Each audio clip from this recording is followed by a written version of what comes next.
আসসালামু আলাইকুম। সম্মানিত সুধীমণ্ডলী, আমরা সূরা সফ আলোচনা করব ইনশাল্লাহ। সূরা সফ মাদানী। সফ শব্দের অর্থ কাতার। আমাদের নামাজে কাতারের দ্বারা এটাকে আরবিতে বলে সফ। এখানে যুদ্ধের জন্য যে মানুষেরা যুদ্ধের কাতারে দাঁড়ায় সেই সফকে বলা হয়েছে। এটা আমরা আলোচনার মধ্যে পাবো। এতটুকু জানা আমাদের জন্য যে সফ মানে কাতার, সারি। আউযু বিল্লাহি মিনাশ শাইতানির রাজিম। অভিশপ্ত শয়তান থেকে আল্লাহর আশ্রয় কামনা করছি। বিসমিল্লাহির রহমানির রহিম। রহমানুর রহিম আল্লাহর নামে শুরু করছি। সাব্বাহা লিল্লাহি মা ফিস সামাওয়াতি ওয়া মা ফিল আরদ ওয়া হুয়াল আজিজুল হাকিম। আল্লাহর পবিত্রতা ঘোষণা করে যা কিছু আছে আকাশের মধ্যে, যা কিছু আছে পৃথিবীর মধ্যে। এখানে এই মা শব্দের অর্থ মান। আরবি ভাষায় মা দ্বারা জড় পদার্থ বোঝায় এবং মান দ্বারা জ্ঞানীদেরকে বোঝায়। কিন্তু কোনো কোনো জায়গায় মা দ্বারা মান এর অর্থ নেওয়া হয়। এটা বহু জায়গায় কোরআনের ব্যবহার আছে। তো আকাশ পৃথিবীর মধ্যে যারা আছে তারা সবাই আল্লাহর পবিত্রতা ঘোষণা করে যে আল্লাহর শরীক নাই, তার সন্তান নাই, তার স্ত্রী নাই, তিনি পবিত্র। এটা সবাই ঘোষণা করে। ওহুয়াল আজিজুল হাকিম, নিশ্চয়ই তিনি অপ্রতিরোধ্য ক্ষমতার মালিক এবং কৌশলী। আজিজ এমন ক্ষমতা যেই ক্ষমতাকে কেউ প্রতিরোধ করতে পারে না, এবং তিনি মহাকৌশলী। এমনভাবে কৌশল করবেন যে তার কৌশলের সাথে সমস্ত কৌশল পরাজিত হবে। এতে তো আল্লাহ বলেন ইন্নাহুম ইয়াকিদুনা কাইদা ওয়া আকিদু কাইদা, যে ওরা ষড়যন্ত্র করে আমিও ষড়যন্ত্র করি, মানে ওদের ষড়যন্ত্রের জবাব আমিও দিচ্ছি। কিন্তু আল্লাহর সাথে পারবে কেউ? আল্লাহ বলেন ইয়া আইয়ুহাল্লাযীনা আমানু, হে ঈমানদারগণ, লিমা তাকুলুনা মা লা তাফআলুন, কেন তোমরা বলো এমন কথা যে কথা অনুযায়ী তোমরা কাজ করো না। এটা কিন্তু আমাদের মধ্যে, এটা আপনার সমাজে লক্ষ্য করবেন, এই ত্রুটিটা কিন্তু আমাদের ব্যাপক আছে। তা আল্লাহ বলেন কেন তোমরা বলো এমন কথা মা লা তাফআলুন, যেই কথা অনুযায়ী তোমরা কাজ করো না। কথা বললে সেই কথা অনুযায়ী কাজ করতে হবে, এটা আল্লাহ চাচ্ছেন। কাজে আপনি একটা খুব কথা বললেন, কাজে নাই, এটা যেন হয় না। এটা আল্লাহ বলছেন যে তোমরা কেন এরূপ কথা বলো যেটা তোমরা কাজে পরিণত করো না, বা সেভাবে তোমরা কাজ করো না। এটা বলে আল্লাহ ক্ষান্ত হন না, বলছেন কাবুরা মাক্তান, আল্লাহ বড়ই বেজার হন, আল্লাহ বড় অসন্তুষ্ট হন। কাবুরা মাক্তান, বড়ই অসন্তুষ্টির ব্যাপার, ইনদাল্লাহি, আল্লাহর নিকট, আন তাকুলু মা লা তাফআলুন, যে তোমরা যা বলো সে অনুযায়ী তোমরা কাজ করো না। এটা আল্লাহর কাছে বড়ই অসন্তুষ্টির বিষয়। তো এইখানে যে ঘটনা সেটা হচ্ছে এই যে আল্লাহর রসুল মদিনায় হিজরত করার আগে যে 13 বছর মক্কায় ছিলেন, মুসলমানরা খুব নির্যাতন সহ্য করছে।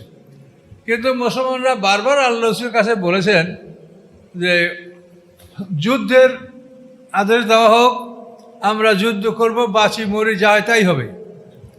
কিন্তু আল্লাহ রসুল বলছেন যে আল্লাহর পক্ষ থেকে আমি অনুমতি পাইনি। এভাবে তাফসীর কাকা বলেন যে অন্তত তারা 70 বার যুদ্ধের অনুমতি চেয়েছে, কিন্তু আল্লাহ রসুল বলেছেন যে আমি অনুমতি আল্লাহর কাছে পাইনি। শেষ পর্যন্ত আল্লাহ রসুল মদিনায় হিজরত করেন। হিজরত করার 6 মাস পরে সর্বপ্রথম জিহাদের আয়াত নাজিল হয়, উযিনা লিল্লাযীনা ইউকাতালুনা বিআন্নাহুম যুলিমু, যাদের বিরুদ্ধে যুদ্ধ করা হচ্ছে তাদের উপরে জুলুম করা হচ্ছে, এই জন্য তাদেরকে অনুমতি দেওয়া হলো যে এই জুলুমের প্রতিশোধ তারা নিতে পারবে। এই প্রথম আয়াত নাজেল হয় হিজরতের 6 মাস পরে। এরপরে 18 মাস পরে বদরের যুদ্ধ সংগঠিত হয়। তো এইখানে আল্লাহ বলেন যে এই যুদ্ধের আদেশ আসার পরে অনেকেই কিন্তু যুদ্ধের ব্যাপারে বলে লাউলা আখারতানা ইলা আজালিন করিম, আমার আরও দেরি করা হলো না কেন, এখনই যুদ্ধের আদেশ কেন দেওয়া? যুদ্ধের আদেশ আসার পরে অনেকেই কিন্তু যুদ্ধে যাওয়ার ব্যাপারে এটা খুব কষ্টবোধ করতেছিল এবং ওজর আপত্তি তুলতেছিল। সেই জন্য আল্লাহ বলেন কাবুরা মাক্তান ইনদাল্লাহ, আল্লাহর কাছে বড়ই অসন্তুষ্টির ব্যাপার যে তোমরা একটা কথা বলো অথচ সেই অনুযায়ী কাজ করো না। জিহাদের জন্য তোমরা আল্লাহ রসুলকে বহু পিরাপিরি করেছো, কিন্তু এই হুকুম যখন আসে তখন তোমরা অনেকেই এই যুদ্ধে যেতে অস্বীকার করছো, এখানে তোমরা কঠিন মনে করছো। এই কথাটা আল্লাহ এখানে বলছে। তো এটা সর্বক্ষেত্রেই প্রযোজ্য। আমরা যে কথা বলবো সেই কথা অনুযায়ী যেন আমরা কাজ করি। এটা না, কথার খেলাপটা করলেই এটা ওয়াদা খেলাফের মধ্যে যাবে, আর ওয়াদা খেলাফ হলো মুনাফেকের আলামত। আর মুনাফেক হলো আল্লাহর কাছে সবচেয়ে ঘৃণিত সম্প্রদায়।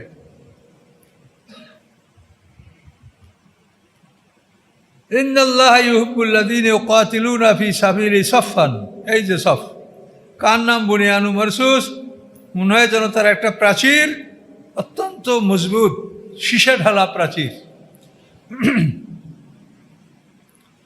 এখানে এই আয়াতে সানুদুলে বলা হয়েছে যে সাহাবীরা একে অপরকে বলে, তুমি আল্লাহ রসুলের কাছে যাই জিজ্ঞাসা করো যে আল্লাহর কাছে সবচাইতে কোন আমলটা বেশি প্রিয়, আমরা সেটা করব। তো অন্যজন বলেন না আমি না, তুমি যাও। এরকম নিজেরা একের মধ্যে একে অপরে কথাটা ঘুরাচ্ছিল। ও বলে তুমি যাও, ও বলে তুমি যাও। এর মধ্যে আল্লাহ তাআলা এই বিষয়ে আয়াত নাযিল করলেন এবং আল্লাহ রসুল তাদেরকে ডাকলেন, ডেকে বললেন যে তোমরা জানতে চেয়েছো যে আল্লাহর কাছে সবচাইতে প্রিয় আমল কোনটা। তো এখন শোনো, আল্লাহর ব্যাপারে আয়াত নাযিল করেছেন, ইন্নাল্লাহা ইউহিব্বুল্লাযীনা ইউকাতিলুনা ফী সাবিলি সাফফা, নিশ্চয়ই আল্লাহ ভালোবাসেন তাদেরকে যারা লড়াই করে আল্লাহর রাস্তায় সারিবদ্ধ হয়ে। কেমন সারিবদ্ধ? কার নাম বুনিয়ানুম মারসুস, মনে হয় যেন সেটা একটা প্রাচীর, সুসংগঠিত, খুব মজবুত সীসা ঢালা প্রাচীরের মতো। সীসা হলে এমন একটা পদার্থ যেটাকে ভাঙলে গুঁড়ো গুঁড়ো হয়ে যায় না, চ্যাপ্টা হয়ে থাকে, ফ্ল্যাট হয়ে থাকে, কিন্তু গুঁড়ো গুঁড়ো হয় না। ওই জন্য সীসার কথাটা বলা হয়েছে, যে সীসা নির্মিত প্রাচীরের মতো কঠিন মজবুত হয়ে আল্লাহর রাস্তায় যারা যুদ্ধ করে কেউ পালাবে না, এই কাতার ভাঙবে না, লাইন ভাঙবে না কেউ। এভাবে যারা যুদ্ধ করবে আল্লাহ তাদেরকে পছন্দ করেন। এরপরে এই প্রসঙ্গে আল্লাহ রসুলের হাদিস আসে যে সাহাবীরা প্রশ্ন করছেন, ইয়া রাসূলুল্লাহ, বান্দার কুল ন্যাক আমল দেখে আল্লাহ তাআলা আনন্দে হাসেন। তখন আল্লাহ রসুল তার জয় বলেছেন যে একজন মর্দে মোমেন লৌহবর্ম পরিহিত না, উলঙ্গ বক্ষে যুদ্ধ করতে করতে শত্রুর ভিড়ের মধ্যে চলে যায় এবং শত্রুর তলোয়ারের আঘাতে তার কলিজা পর্যন্ত কেটে যায়। এভাবে যখন একটা মানুষ শাহাদাত বরণ করে আল্লাহ তাআলা তখন আনন্দে হাসেন। তো আসলে জিহাদ ফি সাবিলিল্লাহ এটা আল্লাহর নৈকট্য লাভের জন্য সবচেয়ে বড় আমল। কিন্তু এখন পৃথিবীতে এটা যে অবস্থা আছে তা আপনারা দেখতেই পাচ্ছেন যে এখন সারা পৃথিবীতে এই বিষয়টা রাষ্ট্রের আয়ত্তে চলে গেছে, রাষ্ট্র এটা নিয়ন্ত্রণ করছে, এটা জনগণের কমন পিপলদের হাতে এটা নাই। তার কারণ আপনি তো বিশ্বের আপনার সমমানে আপনাকে অগ্রসর হইতে হবে না। আপনি যদি ঢাল নামেন, আর ওদের আছে মেশিন গান, ওদের আছে মিসাইল, ওদের আছে ড্রোন, তা আপনি কি ঢাল তরার যুদ্ধ করতে পারবেন? কিন্তু এখন সারা পৃথিবী প্রতিযোগিতামূলক অস্ত্র সংগ্রহ করে এবং এইভাবে প্রশিক্ষণ দেয়, এইভাবে সৈন্য তৈরি করে। কিন্তু এইটা রাষ্ট্রীয় ব্যবস্থা ছাড়া এইটার পাবলিকের জন্য এই যুদ্ধ করার ক্ষমতা নাই। তখন ওদেরও ছিল ওই অস্ত্র, এদেরও ছিল এই অস্ত্র, এই যুদ্ধ তারা করেছে। ওদেরও ছিল উট ঘোড়া, সর্বোচ্চ বেশি দেখলে কারো হাতি ছিল, এর বেশি আর কিছু ছিল না। আবিসিনিয়ার যুদ্ধে হাতির খবর আছে, রুস্তুম পাহলান ইরানিদের যে সৈন্যবাহিনীর সেনাপতি, সেও হাতির বেষ্টনীতে ছিল, মুসলমানরা সেখানে যে তাকে হত্যা করেছে। তো এই সর্বোচ্চ ছিল হাতি, এদের ঘোড়া উট আর ওদের হাতি, এই পর্যন্ত ব্যবধান ছিল। কিন্তু এখন যে বিশ্বের অবস্থা, এতে কোনোভাবেই ব্যক্তিগতভাবে এই জিহাদ করার কোনো সুযোগ নাই। কাজেই আমরা যে একান্ত আগ্রহী, সে ইচ্ছা করলে দেশে প্রচলিত সেনাবাহিনী, আর্মি, নেভি, ইনফ্যান্ট্রি, তারপরে এয়ারফোর্স, সব ডিপার্টমেন্টের লোক নেওয়ার জন্য বারবার বিজ্ঞপ্তিতে আসছে যে আপনারা আসেন, তাহলে আপনারা এইটা অংশগ্রহণ করতে পারেন যদি সুযোগ হয়। আল্লাহ রসুল বলছেন কিয়ামত পর্যন্ত জিহাদ জারি থাকবে, কথাও সত্য। এখন দেখেন এই বাংলাদেশের হাজার হাজার আর্মি পৃথিবীর বিভিন্ন অঞ্চলে যুদ্ধে রত আছে কিনা, এবং বিভিন্ন অঞ্চলে তারা শাহাদাতও বরণ করছে।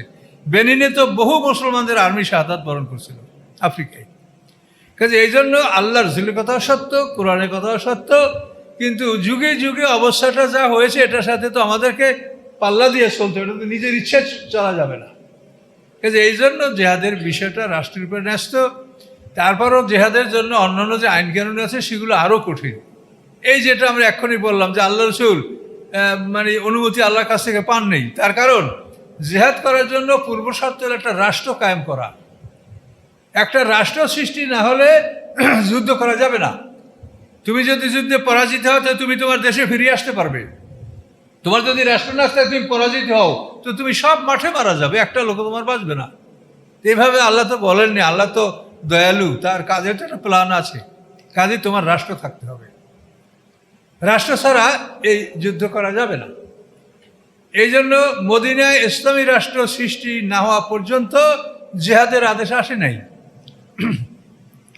মুসা আলাইহিস সালাম মিশরে 30 বছর ছিলেন নবুয়ত লাভ করার পর। সেই 30 বছর মুসা আলাইহিস সালামের পরে তওরাত কিতাবও নাযিল হয় নাই, কোনো শরীয়তের কঠিন আদেশও নাযিল হয়নি। 30 বছর পর মুসা আলাইহিস সালাম মিশর ত্যাগ করে সিরিয়া, তাদের বনী ইসরাঈলদের যে একটা পিতৃভূমি, সেখানে যাওয়ার পরে মুসা আলাইহিস সালামের তওরাত নাযিল হয় এবং জেহাদের আদেশ নাযিল হয়। এই মুসা আলাইহিস সালাম সেখানে জেহাদ করতে অস্বীকার করেছে, কোরআনে সে বিশাল ঘটনা আছে। এভাবে এই জেহাদ সম্পর্কে কোরআনে যে বিশদ বিবরণগুলি আছে প্রত্যেকটাই এটা দেখা যায় যেটা রাষ্ট্র সৃষ্টি না হওয়া পর্যন্ত এটার জন্য আল্লাহ তাআলা আদেশ করেন না। এখন আপনি কিছুই আপনার নাই, এখন আপনি যুদ্ধ করতে যাবেন, তাই তো এটা জেএমবি হবে, এটা সন্ত্রাসবাদ হবে, এটা তো কোনো যুদ্ধ হবে না। কাজে এভাবে এই যুদ্ধের ফজিলত শুনে অনেক যুবকরা বা অনেক আলেম ওলামা তাদের ওয়াজ শুনে অনেকে মনে করে যে এত সুন্দর জান্নাত, আসলে তো সত্য, তাহলে আমি তো মরবই, কাজে আমি একটা কিছু ঘটাইয়ে মরেই আমি ভেসতে যাব। কিন্তু এটা তো আপনার ইচ্ছে মতো আপনি মরলে ভেসতে যাবেন না, আপনাকে তো আল্লাহর আইন অনুসারে এই কাজটা করতে হবে। কিন্তু এগুলি ওলামায়ে কেরামরা বোঝেন না, আমার বুদ্ধি ফতোয়া দেন, কারণ উনি জেহাদ অস্বীকার করছে। তাদেরকে বলতে দেন জেহাদ সম্বন্ধে কি বলতে পারে, দেখেন তো। বলাটা আরেকজনের সমালোচনাটা সোজা। কাজে এই জন্য বিষয়গুলি ভালোভাবে অনুধাবন করতে হবে। কোরআনে আরও আল্লাহ তাআলা বিধান দিয়ে রেখেছেন, সেখানে আল্লাহ বলেছেন যে তোমরা শত্রু সংখ্যার অন্তত 3-এর 1 হবে, ওরা 2 তুমি 1, এই পরিমাণ না হলে তুমি যুদ্ধ করবে না, আর এই পরিমাণ হলে তুমি যুদ্ধ বিপ্লব ভোট যা করো তাই তুমি করবে। এটা সূরা আনফালে দেখেন, এটা সূরা আনফালের মধ্যে আয়াত নাযিল করা আছে। আল্লাহ না খাফফাফা আল্লাহু আনকুম ওয়ালিমা আন্না ফীকুম দুআফা ফাইয়াকুম মিনকুম মিয়াতুন সাবিরাতুন ইয়াগলিবু মিয়াতাইন। তোমাদের 100 ধৈর্যশীল হলে 200-র উপরে তোমরা যুদ্ধে জয়লাভ করবে। তাহলে ঠিক হলো, ওরা 2 আপনি 1। তো এখন পৃথিবীতে মুসলমানদের এই সংখ্যা হয়নি। মুসলমানরা আমরা গড়ে যেটা মানে শিডিউল মুসলমান, অর্থাৎ তালিকাভুক্ত মুসলমান যারা, সেটা হলো সারা বিশ্বের জনসংখ্যার 4-এর 1। তাহলে এখানে আমরা শিডিউল মুসলমানও 3-এর 1 আমরা হইনি। এরপরে যারা শিডিউল মুসলমান, এদের মধ্যে শতকরা আপনি একটা লোক পাবেন না যে এই জেহাদ বা দিন কায়েমের পক্ষে আছে। দেখেন বাস্তব কিনা আপনি। তাহলে কাজে আপনি জেহাদ করার কথা বলেন আর আমারে বলেন যে উনি জেহাদ অস্বীকার করে, তা আপনি জেহাদটা করিয়ে দেখান তো যে কীভাবে করা যায়। কোরআনের সাথে মিলিয়ে কথা বলেন, কোরআনের ধারে কাছেও না, আর এভাবে সাধারণ মানুষকে আপনারা ভুল বুঝিয়ে বেড়াচ্ছেন। যান আল্লাহর কাছে যাবেন। কোনো মানুষ যদি কোরআনের বিপক্ষে কথা বলে, সে আল্লাহর কাছে প্রস্তুত হয়ে যেন যায়। তার কারণ আল্লাহ রসুল বলেছেন যে আমি সমস্ত লোকের জন্য শাফাত করতে পারবো, কিন্তু কোরআন যদি কারো বিপক্ষে সাক্ষী দেয় আমি তার শাফাত করতে পারবো না। ভয়ঙ্কর কথা। কাজেই আপনাদেরকে আমি ভালোর জন্য বলছি যে আপনারা শেখেন, ভালো কথা বলেন, নিজে বিপদে পড়িয়েন না। মহাবিপদ হবে, দেখবেন যে আপনি কোরআনের বিপক্ষে কথা বলছেন, এটা প্রমাণ হলে মহাবিপদে পড়বেন। এটা আমি হই বা আপনি হন, যে হোক। কাজে এই জন্য বুঝে শুনে কথা বলা আমাদের উচিত। আমি এটা অনুরোধ করব আপনাদের সবাইকে। তাহলে এখানে আপনি দেখেন যে পুরো কোরআনে এই একই আপনি বর্ণনা পাবেন, কোরআনে কোনো দ্বিমত নাই যে আল্লাহ বলছে যে তোমরা অন্তত 3-এর 1 হবে। এখন 3-এর 1 তোমরা হচ্ছি না, তাহলে এখন দিন কায়েম হবে কেমনে? সেখানে আল্লাহর অন্য একটা আয়াত আবার আছে, সেখানে আল্লাহ বলেছেন কাম্মেম ফিয়াতেন কালিলাতেন গালাবাত ফিয়াতান কাসীরাতাম বিইজনিল্লাহ। বহু ছোট ছোট দল বড় দলের উপরে জয়যুক্ত হয়েছে, এটা কোরআনের আয়াত। তাহলে আমরা যদি 3-এর 1 নাও হতে পারি, তো আমাদের যদি ওই রকম ভালো মানুষের দল হয়, ছোটও হয়, তাহলে তার দ্বারা আল্লাহ দিনকে বিজয় দিতে পারেন, দিনকে আল্লাহ জয়যুক্ত করতে পারেন। যেমন বদরের যুদ্ধে 313 জন মুসলমান 1000 লোকের সাথে যুদ্ধ করে, যারা ছিল মানে সশস্ত্র অশ্বারোহী, যারা ছিল ক্যাভালরি, কিন্তু তাদের বিরুদ্ধে মুসলমানরা মাত্র 8 খান তলোয়ার নিয়ে 313টা লোকে যুদ্ধ করছে। ঘোড়া ছিল মাত্র 2টা, উট ছিল 70টা। এ নিয়ে যুদ্ধ করে আল্লাহ মুসলমানদেরকে বিজয় দিয়েছিলেন বদরে। তাহলে ওই যে কথাটা আল্লাহর সত্য যে অনেক সময় ছোট দল বড় দলের উপরে জয়যুক্ত হবে। দাউদ আলাইহিস সালাম যখন জালুত বাদশা হত্যা করেছে, এটা সূরা বাকারা আপনারা শুনেছেন, কতলা দাউদ ও জালুতা। দাউদ আলাইহিস সালাম জালুত বাদশা হত্যা করেছে। বড় শক্তিশালী বাদশা ছিল জালুত বাদশা। তো সেখানেও মুসলমানদের সংখ্যা খুবই কম ছিল, 313 জন মুসলমান সেখানে ছিল। তারা জালুত বাদশার বাহিনীকে পরাজিত করেছে।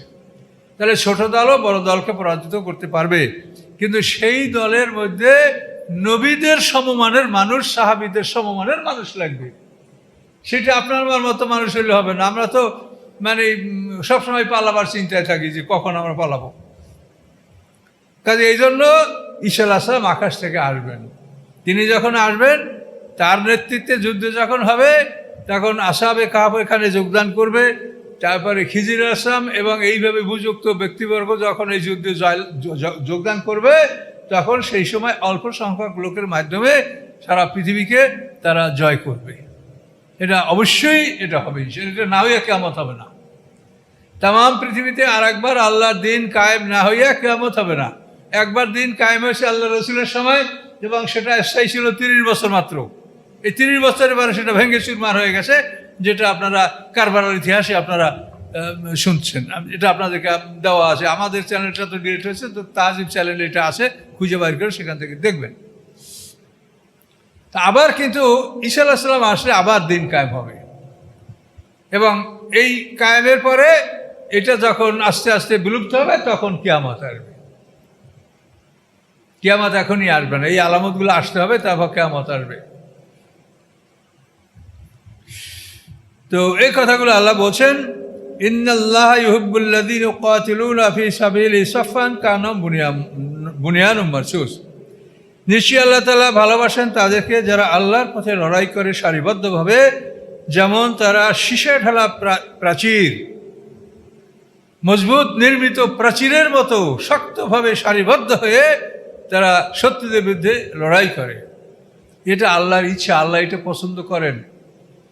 আল্লাহকে কেউ জিজ্ঞাসার ক্ষমতা রাখে না। কাজে আপনি যদি বলেন কেন, তাহলে আপনি মুসলমান থেকে আউট। আপনাকে কেন বলার কোনো অধিকার আল্লাহর কাছে নাই। আমরা গোলাম, আত্মসমর্পণ করতে হবে। আমরা বুঝি না, তিনি যা বোঝেন আমরা এতটুকু বুঝি। তিনি বলেছেন যে আমার দয়া বড় সবচেয়ে।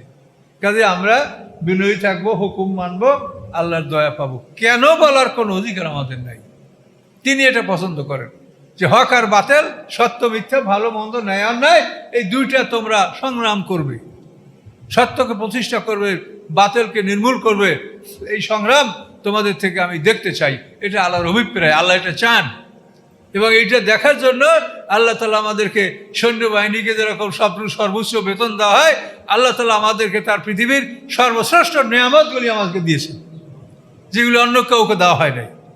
পৃথিবীর সর্বশ্রেষ্ঠ নেয়ামত আমাদেরকে দিয়ে বলছে, আমার পথে তোমরা যুদ্ধ করবা। এটা আল্লাহর হুকুম। কাজে এটাকে যারা মানবে তারাই এই নিয়ামত লাভ করবে, তারাই জান্নাত পাবে।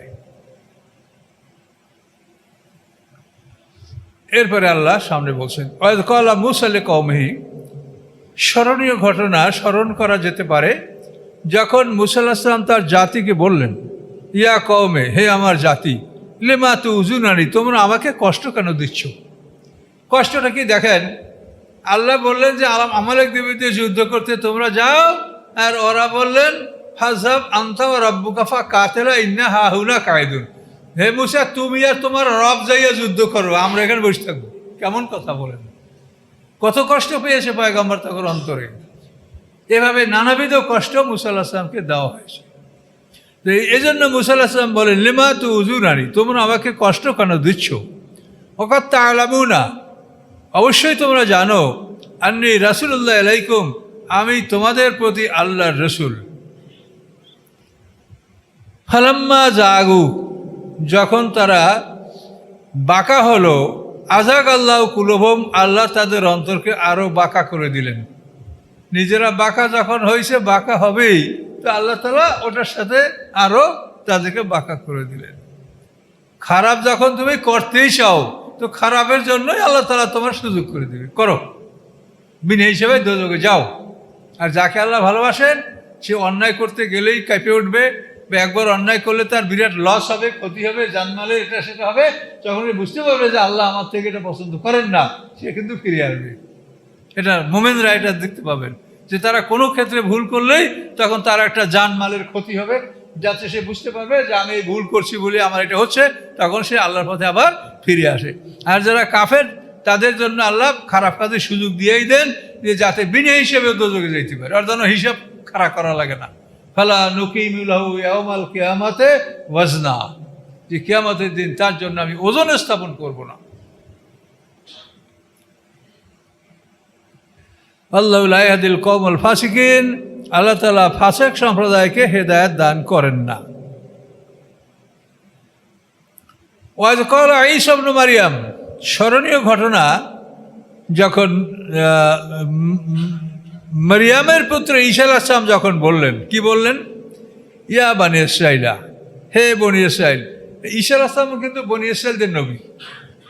মুসা আলাইহিস সালাম, ঈসা আলাইহিস সালাম, দাউদ আলাইহিস সালাম, তিনজনই কিন্তু বনি ইসরাঈলের নবী। জাকারিয়া আলাইহিস সালাম, ইয়াহইয়া আলাইহিস সালাম, এক কথায় ইব্রাহিম আলাইহিস সালামের দ্বিতীয় পুত্র ইসহাক আলাইহিস সালাম, আর প্রথম পুত্র হলো ইসমাঈল আলাইহিস সালাম। তো ইসহাক আলাইহিস সালামের বংশ থেকে ঈসা আলাইহিস সালাম পর্যন্ত সব নবী রাসূল পৃথিবীতে আসছে। আর ইসমাঈল আলাইহিস সালামের বংশ থেকে আমাদের নবী আসছে, এই শেষ নবী, এই একজন আসছে মাত্র। আর ওদের বংশ থেকে সব ঈসা আলাইহিস সালাম সব নবী বনি ইসরাঈল। এই জন্য ঈসা আলাইহিস সালাম বনি ইসরাঈল। তিনি বললেন, ওয়াজ ক্বালা ঈসা ইবনে মারইয়াম, মারইয়ামের পুত্র ঈসা আলাইহিস সালাম বললেন, ইয়া বনি ইসরাঈল, হে বনি ইসরাঈল, ইন্নী রাসূলুল্লাহ আলাইকুম, নিশ্চয়ই আমি আল্লাহর রসুল তোমাদের প্রতি। আমাকে আল্লাহ রিসালাত দিয়ে, আসমানি কিতাব দিয়ে তোমাদের কাছে পাঠিয়েছি।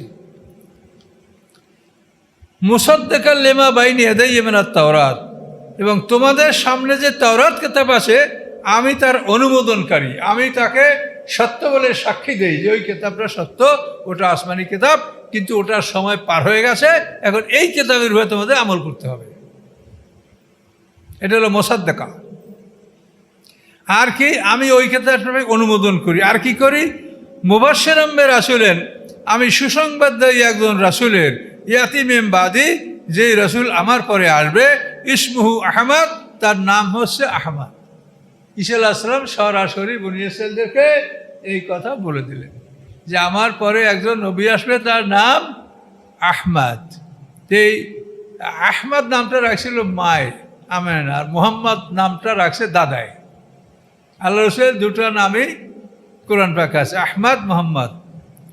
5 বার, 4 বার কি 5 বার আল্লাহ রসুলের নামটা কোরআনে আসে, বেশি আসেনি। কোরআনে সবচাইতে বেশি আসছে মুসা আলাইহিস সালামের নাম, 136 বার আসছে মুসা আলাইহিস সালামের নাম। তো ঈসা আলাইহিস সালাম বললেন যে আমি আসি তোমাদের কাছে আল্লাহর পক্ষ থেকে রাসূল হিসেবে। আমি তোমাদের কাছে যে তাওরাত কিতাব আছে, আমি সেটাকে অনুমোদন করছি, সেটাকে আমি সত্য বলে সাক্ষী দিচ্ছি, কিন্তু এটার সময় শেষ, এখন এই কিতাবকে আমল করতে হবে। আর আমি সুসংবাদদাতা একজন রাসূলের, যেই রাসূল আমার পরে আসবে তার নাম হচ্ছে আহমদ। এইটা ঈসা আলাইহিস সালাম সরাসরি বলে গেছেন। তো এই আয়াতের তাফসীরে বলা হয়েছে, ঈসা আলাইহিস সালাম তাদেরকে বলেছেন যে এই আহমদ নবীর উপরে যারা ঈমান আনবে তারা আমার উপর ঈমান আনলো, আর ওই নবীকে যারা অস্বীকার করে তারা আমাকে অস্বীকার করলো। এবং তিনি আকাশ থেকে নেমে যখন পৃথিবীতে আসবেন, আল্লাহ আনবেন তাকে, তখন তিনি এইটাই প্রশ্ন করবেন যে আমি তোমাদেরকে যে নবীর খবর দিয়েছিলাম, সেই নবী তোমাদের কাছে তো আসছিল, সেই নবীর উপরে তোমরা ঈমান এনেছিলে, কি করেছো তার সাথে? এই যে এখন ইহুদি খ্রিস্টান দুইটা জাতি পৃথিবীর, তারা অতি কৌশলে ইসলামের বিরোধিতা করে, আর আমরা মুসলমানরা তো বুঝি না। অর্থ সম্পদের তার কোনো অভাব নাই, বিভিন্ন কলা কৌশলে তারা ইসলামের ক্ষতি করছে, কিন্তু আমরা ঘুমন্ত, আমরা এটা কোনো খবর রাখি না। তো এই জন্য এই বিষয়গুলির জন্য ঈসা আলাইহিস সালাম আসবেন, যে ইহুদিরাও বনি ইসরাইল আর খ্রিস্টানরাও বনি ইসরাইল, অর্থাৎ ইসরায়েল যেটা এরা তো বনি ইসরাইল, আর ঈসা আলাইহিস সালাম এই যে খ্রিস্টান জাতি এটা বনি ইসরাইল, এরা দুটোই বনি ইসরাইল। আল্লাহ বলেন ফালাম্মা জাহামুল বাইয়িনাত, অতঃপর ঈসা আলাইহিস সালামের ভবিষ্যৎবাণী অনুসারে যখন তাদের কাছে উজ্জ্বল প্রমাণ নিয়ে রসুল আসলেন, আমাদের নবী মুহাম্মদ সাল্লাল্লাহু আলাইহি ওয়াসাল্লাম আসলেন, তার উজ্জ্বল প্রমাণ হলো কোরআন। তার এই কোরআনের সাথে তোমরা মোকাবিলা করো। কোরআন যদি বলো যে আমি রচনা করছি, তোমরা একটা রচনা করো, একটা পারবে না 10টা সূরা করো, 10টা সূরা পারবে না তো একটা করো। তো একটাও যখন পারলে না তখন বলে দিলেন পারো নাই পারবাও না, আল্লাম তাফালু আল্লাম তাফালু, পারো নাই পারবেও না, কাজে আগুনকে ভয় করো যে আগুনের জ্বালানি মানুষ এবং পাথর। এটা আল্লাহ বলে দিলেন। এটা হলো বাইয়িনাত, এই কোরআন হলো বাইয়িনাত। ফালাম্মা জাআহুম বিল বাইয়িনাত, অতঃপর যখন তাদের কাছে আসলো সেই রাসূল ঈসা আলাইহিস সালামের প্রতিশ্রুত রাসূল উজ্জ্বল প্রমাণ নিয়ে, ক্বালু হাযা সিহরুম মুবিন, তারা বলল এটা স্পষ্ট জাদু। কোরআনকে তারা জাদু বলে উড়াই দিল, কোরআনের পর তারা ঈমান আনলো না। আল্লাহ বলেন ওমা নাজলামু মিম্মান ইফতারা আলাল্লাহিল কাযিবা, কে বড় জালেম ওই ব্যক্তি চেয়ে যে আল্লাহর উপরে মিথ্যা চাপায়। আল্লাহ নিজে এটা নাজেল করছেন আর তোমরা বললো জাদু।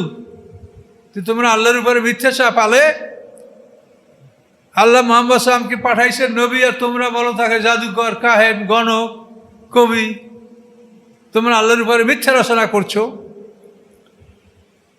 ওহুয়া ইউদআ ইলা ইসলাম, অথচ তাকে ইসলামের দিকে ডাকা হচ্ছে। এই ইহুদি খ্রিস্টান মুশরিক যারা সবাইকেই তো ইসলামের দিকে ডাকা হচ্ছে। ওহুয়া ইউদআ ইলাল ইসলাম, অথচ তাদেরকে ইসলামের দিকে ডাকা হচ্ছে।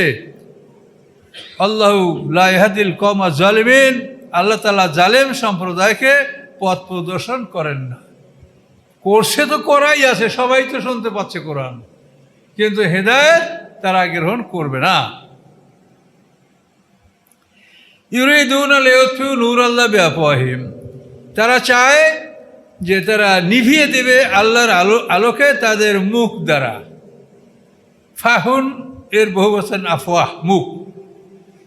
আল্লাহ মুতিম্মু নূরিহি, আল্লাহ তা পূর্ণতা দান করবেন তার আলোকে, এই কোরআনকে। ওয়ালাউ কারিহাল কাফিরুন, যদিও কাফেররা তা অপছন্দ করে।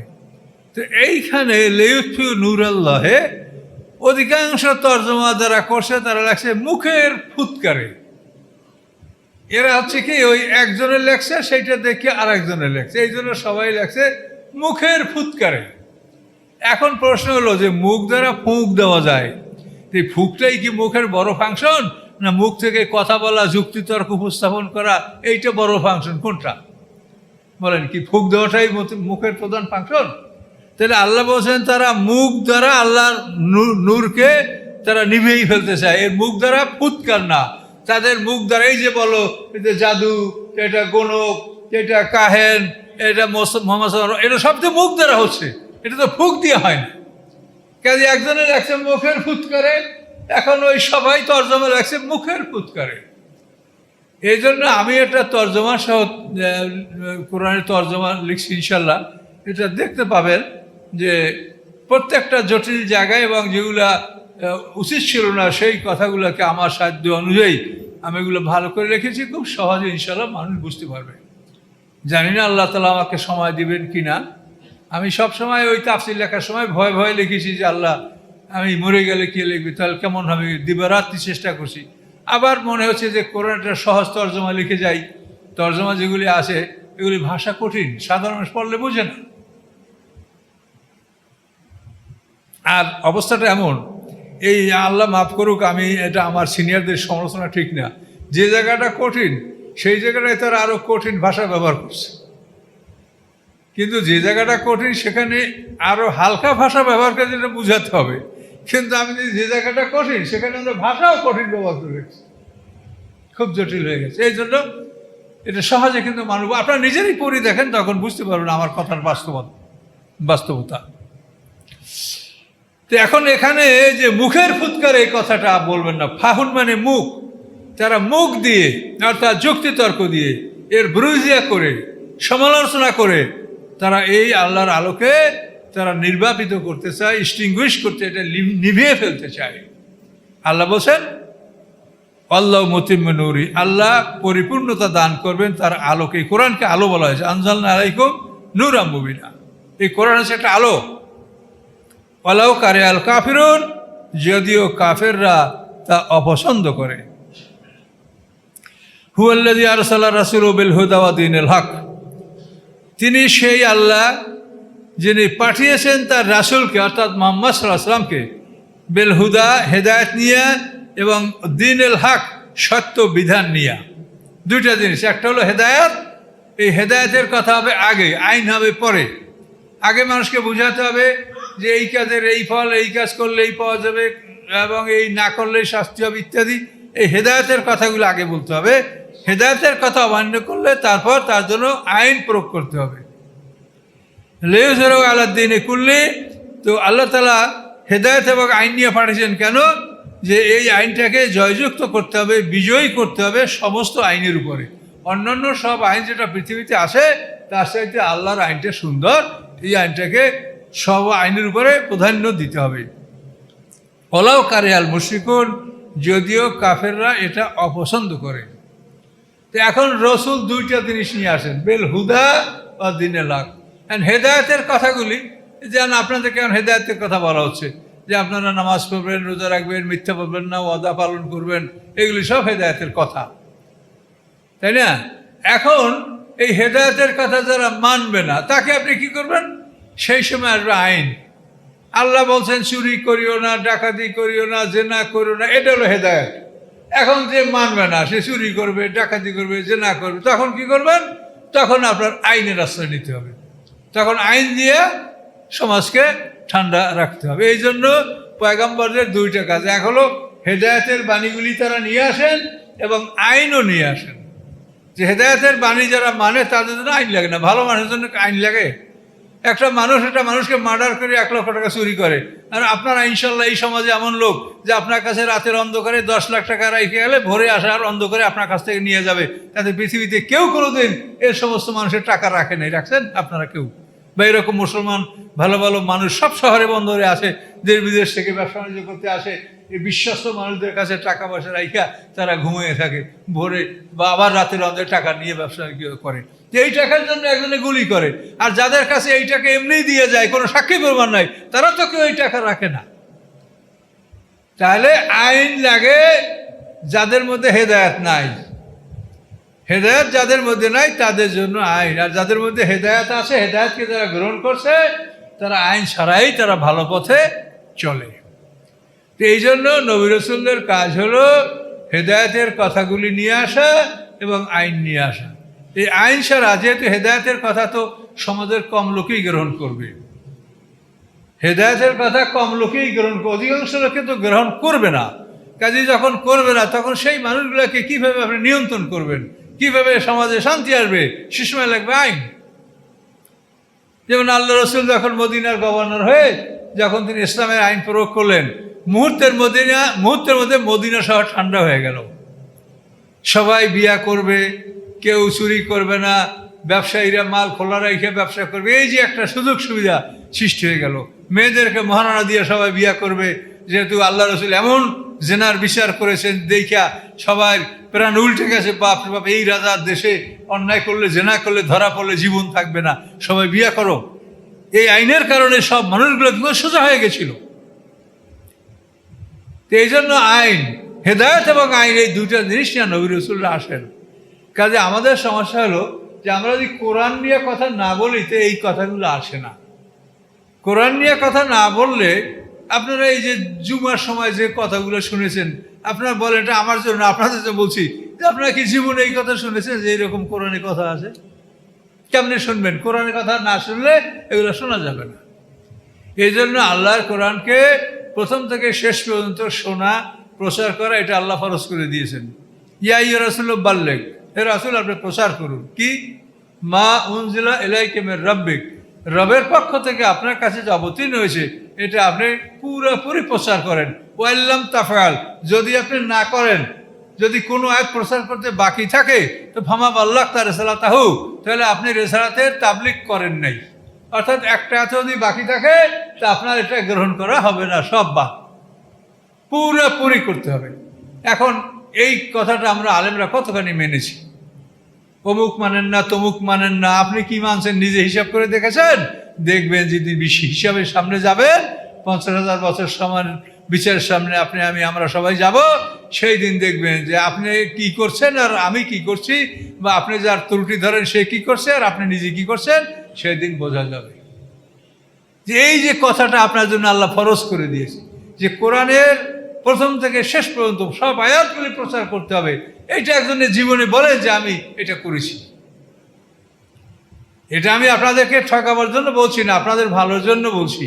আপনারা বেঁচে থাকবেন, আমি বয়স্ক মানুষ, কখন আল্লাহ আমাকে ডাক দেয়। পৃথিবীতে যারা এখন অল্প বয়সী আছেন তারা এগুলো বোঝেন, চিন্তা করেন, গবেষণা করেন, জীবনকে ভালো করেন,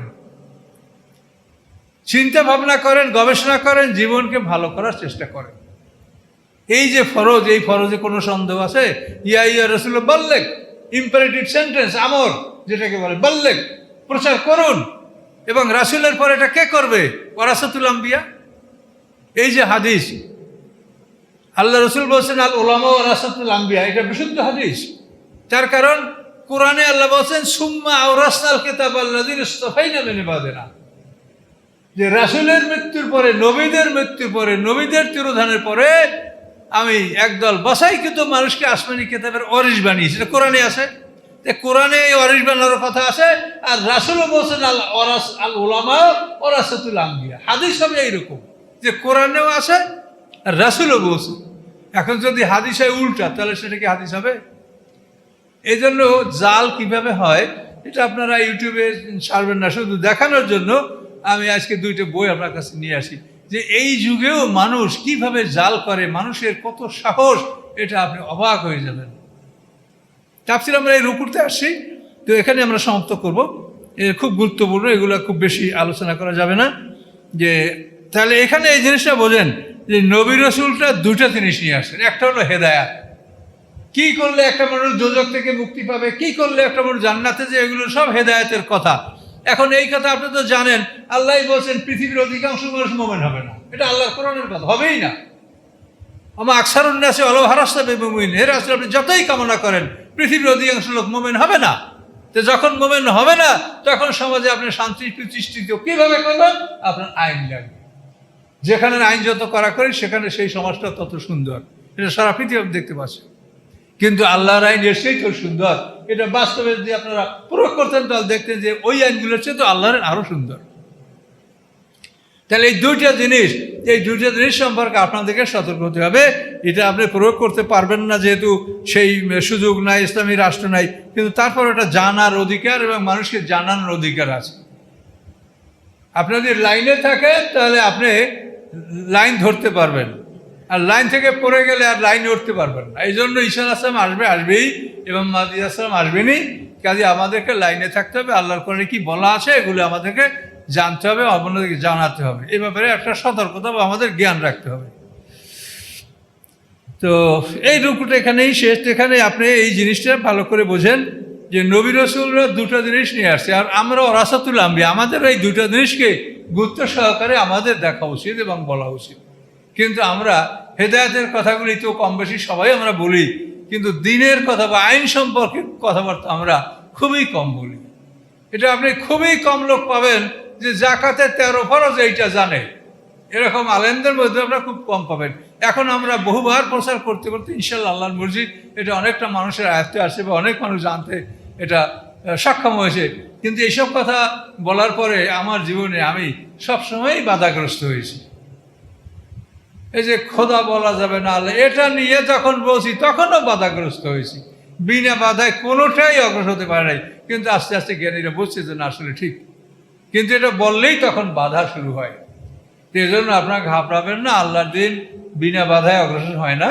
আল্লাহর কাছে দোয়া করবেন এবং কথাবার্তায় যেটা আল্লাহ যেভাবে আমাদেরকে কথা বলতে বলেছেন, কথার যেভাবে আদব বা যে নিয়মে আল্লাহ কথা বলতে বলেছেন, আমরা যেন সেই নিয়মে কথা বলতে পারি, যেন আমরা উদ্যত না হই এবং আমাদের আচরণ যেন ওইভাবে না হয় যাতে একটা ঝগড়া সৃষ্টি হয়।